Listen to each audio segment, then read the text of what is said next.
Hello everyone, today I am making a rainbow heart painting. First I fix the paper with masking tape, then I carefully apply different colors side by side to create a rainbow pattern. After that, I slowly blended all the colors to create a smooth rainbow effect. When the background was ready, I painted a red heart in the center.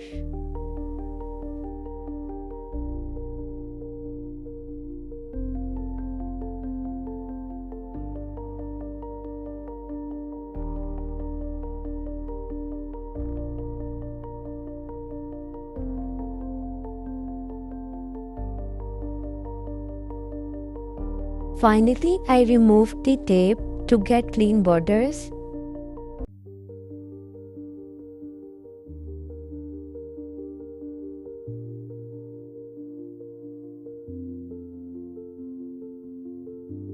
Here's the final result. I hope you liked this easy painting tutorial. Subscribe my channel for more videos.